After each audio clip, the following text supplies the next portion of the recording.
Lorsqu'on est en déplacement pendant Hanouka, qu'est-ce que ça veut dire déplacement? On est invité, on est absent, on est en voyage. Comment ça marche? Le cas le plus simple. Un mari s'absente. Il n'est pas là. Un jour, 2 jours. Pendant Hanouka, il n'est pas là. Ma'ad-din. Quel est le din? À la maison, il y a sa femme et ses enfants. Le premier cas que je prends, première situation, il n'y a que le mari qui est absent. La femme est restée à la maison. Le din est dans ce cas-là que la femme allume. La femme allume et le mari, là où il est yotse. Ah, 2 minutes. En tout cas, il est yotse. En tout cas, il le quitte. Là où il est quitte. Il le quitte parce que Adlakat Ner Hanouka n'est richouveto. Maintenant, il y a une contradiction dans le Shulchan Aruch. Il y a une contradiction. Dans Siman Tavresh Ain Zain, entre le Saïf Aleph et le Saïf Gimel, dans le chapitre 677 du Shulchan Aruch, entre le paragraphe 1 et le paragraphe 3, il y a une contradiction. Dans le paragraphe 1, il y a exactement ce que je viens de vous dire. Que le mari qui est absent de la maison, la femme allume à la maison et le mari est yotse là où il est. On apprend ça de Rav Sheshet dans la Gemara. La Gemara de Masechet Shabbat Rav Alef raconte, Rav Gimel, pardon, raconte, Rav Sheshet dit là-bas, quand à l'époque de la Gemara, les yeshivot, c'était pas comme aujourd'hui avec des internats, etc. À l'époque, les yeshivot n'avaient pas d'internat. Et les bachurim, les étudiants yeshiva, ils étaient hébergés dans la ville où il y avait la yeshiva, ils étaient hébergés chez l'habitant. C'est-à-dire, chaque famille juive de la ville prenait 1, 2 ou 3 étudiants de la yeshiva pendant un laps de temps, pendant 6 mois, pendant une année, s'engageaient à les héberger. C'est comme ça que ça marchait. Et Rav Sheshet raconte, dans la Gemara, il dit, lorsque j'étais célibataire et j'étudiais à la yeshiva, et que j'étais hébergé donc chez une famille, eh bien, Haïti Mishtatef Baprutot. Je participais financièrement à Hanouka, je participais financièrement aux frais d'allumage. Ça veut dire mon Baal Habayit qui m'hébergeait, eh bien, je lui donnais quelques pièces pour participer financièrement à l'huile, aux mèches, etc., pour l'allumage de Hanouka. Et lorsque... Hein? Ouais, enfin, on va donner quelques précisions quand même. Et il dit, il dit, et lorsque je me suis marié, j'ai plus participé. Pourquoi? Parce que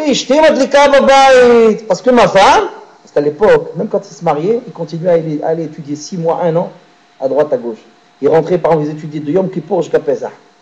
De Yom Kippour jusqu'à Pesach, le mari, il partait étudier loin et rentrait à Pesach chez lui. Après Pesach, il repartait, il revenait à Yom Kippour, vers Khoulé, et ainsi de suite.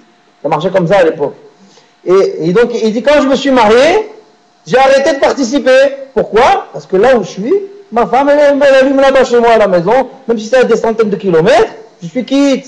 Et de là, le Shulchan Aruch tranche que un homme qui s'absente pendant Hanouka, si sa femme est chez lui à la maison et elle allume, il est yotse là où il est. Comme Rav Sheshet, il a dit dans la Gemara. Maintenant, ça c'est le cas le plus simple. Maintenant, un autre cas. Toute la famille voyage. Il n'y a personne à la maison, maison fermée, rideau fermé. Là, l'homme, le mari, les enfants, le mari, la femme, les enfants, tout le monde s'en va. 1 jour, 2 jours, 3 jours, ou les 8 jours de Hanouka, peu importe. En tout cas, à la maison, il n'y a personne. Dans le premier cas, il y avait la femme qui restait à la maison. Deuxième cas, il n'y a personne qui reste à la maison. Quel est le deal? Ils partent en voyage, ils sont hébergés. Ils vont dans la famille, ils vont chez les cousins, cousines, tata, tonton, tata Freha, tonton Mkhlouf. Ils vont à droite, à gauche. Ils vont dans la famille. Mahdin. Dans ce cas-là, quel est le din? À la maison, il n'y a personne qui allume le mot. Qui c'est qui va allumer? Fatiha, qui va venir faire le ménage? Personne n'allume là-bas. Personne n'allume à la maison. Quel est le din de cette famille qui est en déplacement à Hanouka? Quel est le din? Normalement, le din est le suivant. Si on suit ce qui est marqué dans Shulchan Aruch, ce qu'il a dit Rav Sheshet, c'est que normalement, qui participe des proutot, des proutot, faut que je donne à tonton Makhlouf, chez qui je passe Hanouka, avec ma femme et mes enfants, il faut que je lui donne quelques pièces pour participer aux frais de l'allumage.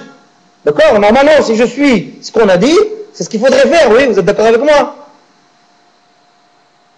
Ginat Veradim, il dit dans Kundras Ganamelech, Siman Memalef, il dit, où vous avez vu que quelqu'un qui héberge, on va dire, allez, le cas le plus simple, de la famille, allez. Où vous avez vu quand vous invitez quelqu'un, même si ce n'est pas de la famille, mais des amis, où vous avez vu un mehboul qui va inviter, viens, Baruch Abba, Ahlan wa Sahlan, viens passer Hanouka chez moi, viens, et à la fin il lui sort la facture de qu'est-ce qu'il a mangé, qu'est-ce qu'il a bu, qu'est-ce que tu me dois tant, Vous avez vu un mkhbot comme ça, un mehboul, il va faire ça.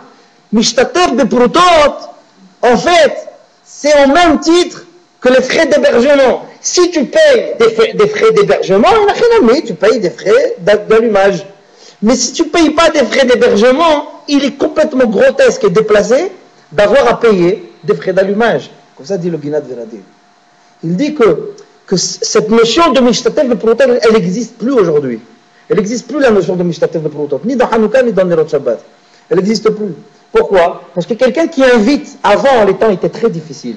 À l'époque de la Gemara, à l'époque, même jusqu'à il n'y a pas si longtemps que ça, la vie n'était pas comme aujourd'hui. Et les gens, c'est vrai qu'ils hébergeaient, mais ils attendaient quand même en contrepartie une petite participation, quelque chose quand même. Alors effectivement, vis-à-vis de Hanouka, il y avait aussi une participation. C'est normal, parce qu'ils participaient au reste, donc ils participaient aussi à Hanouka.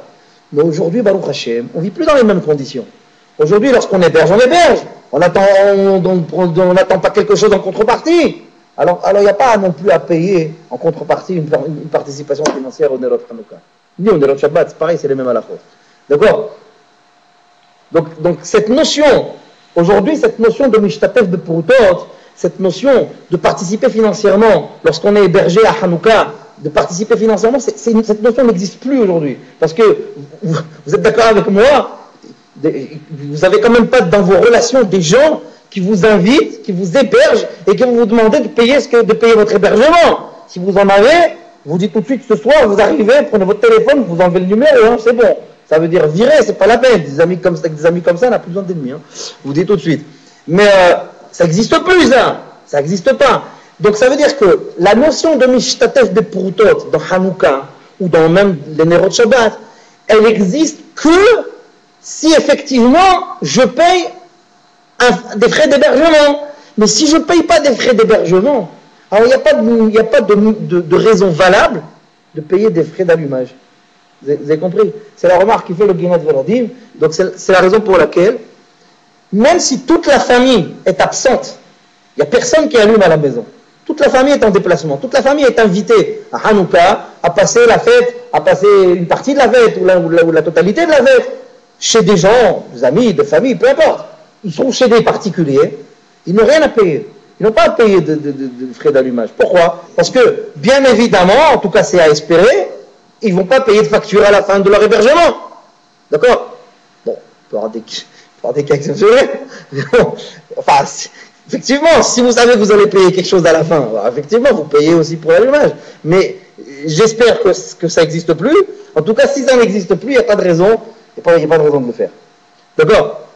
Il a dit, Rabbeinu Raphaël, il a dit pour Shabbat, c'est vrai, ce dîner il existe même dans Shabbat. Vous savez que si vous allez passer Shabbat quelque part, chez des gens, vous êtes invité à passer Shabbat chez des gens. Comment vous faites? Vous dormez là-bas, vous mangez, vous dormez là-bas. Comment vous faites pour le Nerot Shabbat? Vous n'allumez pas chez vous, vous n'allez pas rester Shabbat. Quelqu'un qui ne reste pas Shabbat chez lui, il n'allume pas chez lui. Pour qui il allume? Pour les murs, qui va allumer? Il ne reste pas, il reste dormir là-bas de l'autre côté. Il ne rentre pas du tout chez lui. Donc il n'allume pas chez lui. Comment vous faites là-bas? Hein? Comment vous faites là-bas sur place?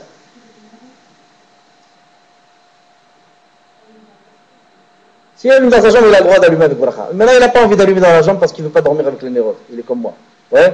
Alors, comment il fait?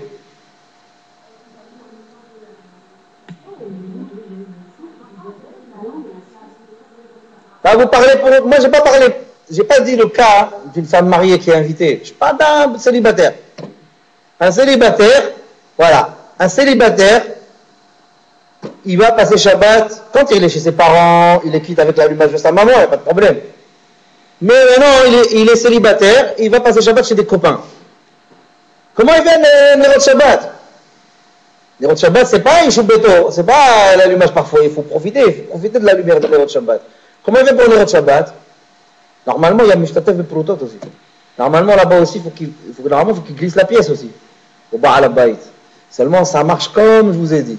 Étant donné qu'il ne paye pas, il faut espérer pour lui, il ne paye pas les frais d'hébergement du Shabbat, vous trouvez une femme, une barre de fer, qui vient passer Shabbat chez moi, à la fin samedi soir, ça boit au mazzal. Donc, on d'Avdallah lui dit, Yallah, tu as mangé une assiette de tafina, une assiette de couscous, 2 verres de coca, un whisky, une anisette. Hawa. Ça existe pas, Baruch Hashem. Donc, il n'y a pas non plus de notion de Mishtatev et Proutot, même dans la 4 numéros de Shabbat, puisque vous ne participez pas aux frais d'hébergement. Ils sont quittes par l'allumage du Baal Habayit. Puisque toutes les façons, ça veut dire, puisque le Baal Habayit leur offre le reste pour le Hanouka, il leur offre aussi les frais d'allumage. Il leur a offert le couscous et la tafina. Donc il leur offre aussi les nérotes. Oui. Oui. Non, pas besoin de lui dire. Lui, avant de partir, il lui dit, écoute, Allah, je te nomme Shaliach, je te nomme mon délégué pour Nerot Hanouka. Lui, il le dit. Lui, il lui dit avant de partir, il lui dit, écoute-moi. Non, mais c'est implicite. Mais il vaut mieux le dire explicitement. Très bien.